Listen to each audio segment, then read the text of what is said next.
Welcome to the Kennedy Report. I'm Kennedy Hall. Thanks for joining me again, ladies and gentlemen. I'm actually in the middle of writing a piece for LifeSite News as we speak, and I am going through all of the information about what's happening with Pope Francis's visit, watching all the clips to put together this piece. Anyway, I was a little bit fired up about some of the things that I was hearing from some of the commentators who were commentating in Catholic media that I actually decided to use a few minutes on my lunch break here to record just a very quick video. There's a clip that I'm going to play for you in just a second. And I think this clip encapsulates not just the problem with Pope Francis's visit, but the problem with the approach of the church to evangelization, just to Catholicism in the last half a century.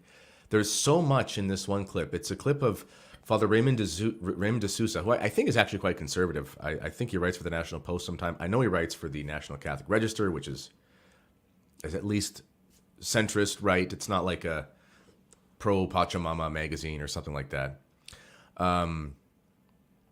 And they're discussing why nobody has come out to see the Pope's visit. What they mean is the numbers just weren't there. Why weren't the stadiums filled? Where are the massive groups of pilgrims?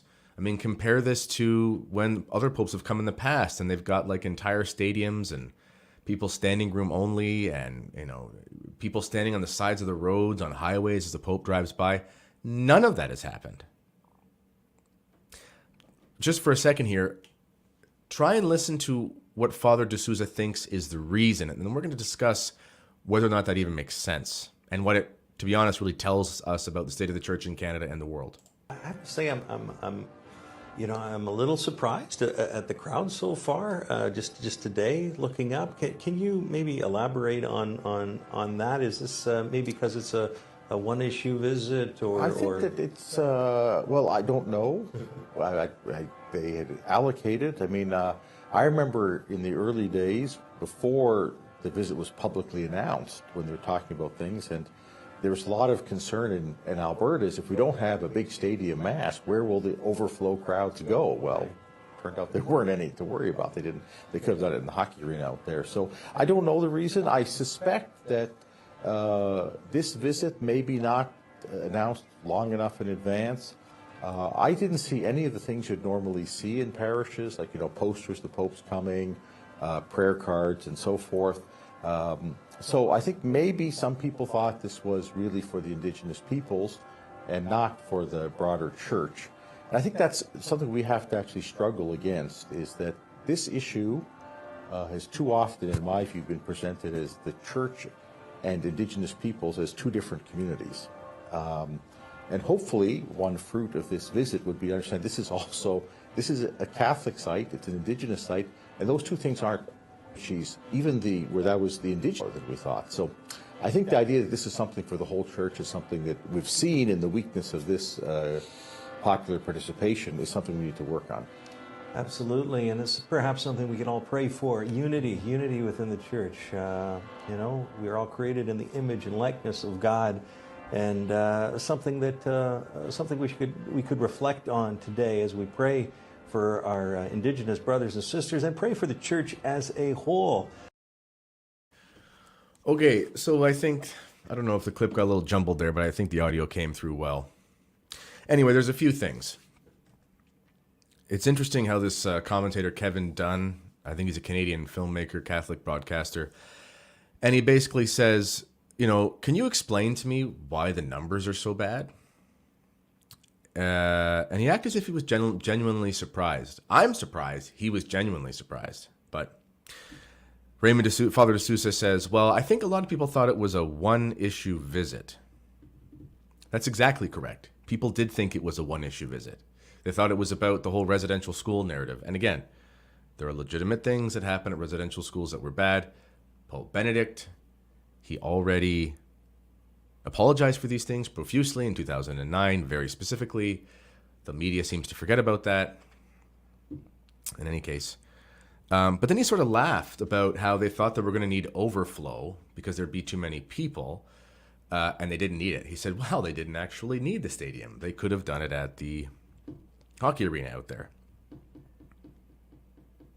He then says, which I think is just very telling, well, it wasn't announced long enough ahead of time, and there were no advertisements for it in parishes. I mean, we live in an age of instant communication. If you want to announce to the whole world that you're going to eat a hamburger later, all you have to do is post it on Instagram. I don't think that there was a problem with being able to advertise this. But it does say something when he says, I didn't see the normal things that I see in parishes, prayer cards and so forth. Yeah. You know why he didn't see that? Because people just don't care. Even the priests don't care. And it's not because they don't care about the Pope. I love the Pope. I pray for the Pope every day. It's hard to love this Pope in a way, obviously, but as a Catholic, I pray for the Pope every day. Because he goes on to say, well, I think a lot of people thought it was just for the indigenous. Everyone thought that. But not just for the indigenous, for the woke narrative about this whole indigenous thing. There are plenty of Native Canadians who don't buy into leftism and who don't hate their history and who don't hate the fact that they became Catholic. There are plenty of them. There are plenty of Native Canadians who are Catholics who are pious and don't need to shove smudging in the face of the Pope. No one cares that the Pope is in Canada. You know why? Because we have no reason to care. As a Catholic especially. What do we care about it? What would we have to care about? I mean, besides praying for the Pope, but is he coming here to tell us flying on a private plane, or I think he flies on Alitalia, but it's owned by the Vatican. Anyway, is he flying here on his fossil fuel plane to tell us not to use too much pollution? Is he flying here to talk about how sexual abuse is wrong, but quite frankly, we find out that he was probably involved in cover-ups of that in Argentina? Is he coming here to apologize for the fact that our ancestors brought the saving faith of the gospel to the natives? Should they not have done that? Is it bad that we want all people, no matter their race, to be saved and go to heaven? Is that bad? Like, do they expect that if the Pope comes after the leftist prime minister spreads this lie about mass graves, which never existed? You can check plenty of research on that now in the mainstream press. It's not just in the right-wing fringe press. It's everywhere. There were no mass graves.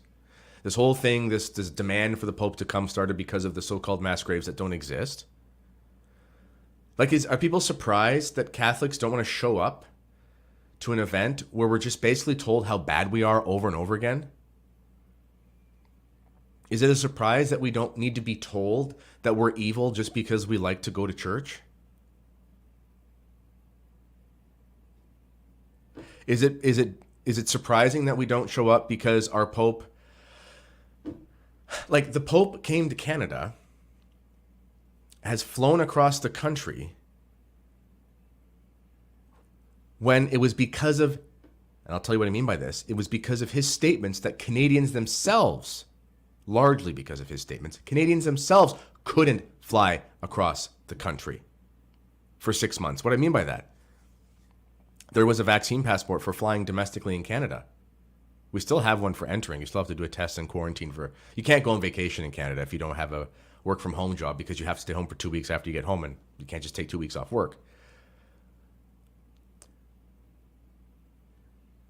When you would apply for a religious exemption to fly in Canada, the website of the Canadian government had explicit links to Pope Francis's statements about why you should all take the medication you might not want to take as reasons why you don't deserve a religious exemption. Canadian Catholics have been abandoned by this Pope massively. He's made our life much worse. I have to say it. We try to defend the faith. I mean, we defend against pagan practices. The Pope comes and partakes in those ones, and now the school boards can just say, the Pope did it. Our entire west of our nation, our western part of our country, is based on fossil fuel economies, which is what provides jobs for people to raise their families so they can be open to life and have a bunch of kids and that sort of thing. And the Pope supports a narrative that shuts down fossil fuel production, which makes the West go into recessions.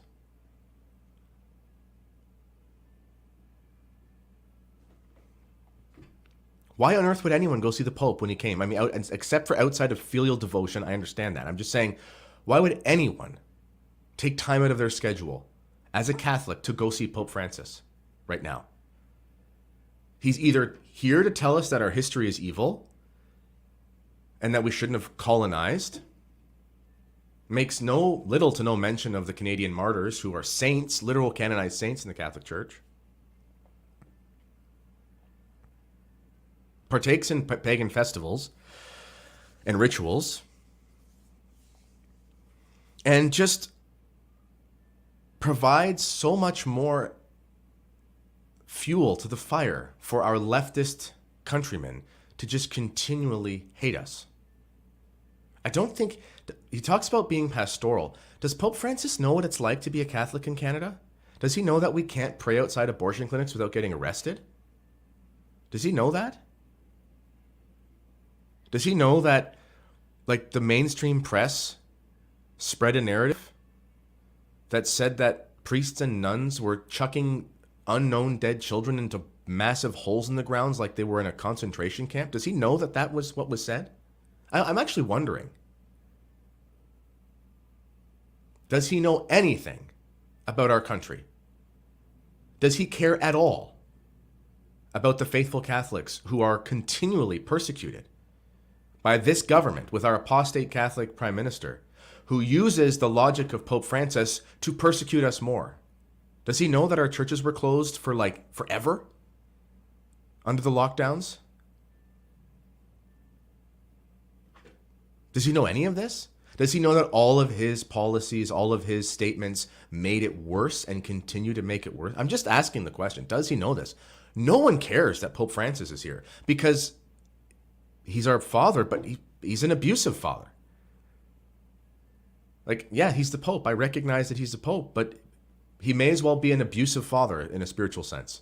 His presence in this country is abusive to Canadian Catholics, which is the ironic part, is that he's here to apologize for abuse, but he's only going to increase the abuse on faithful Catholics.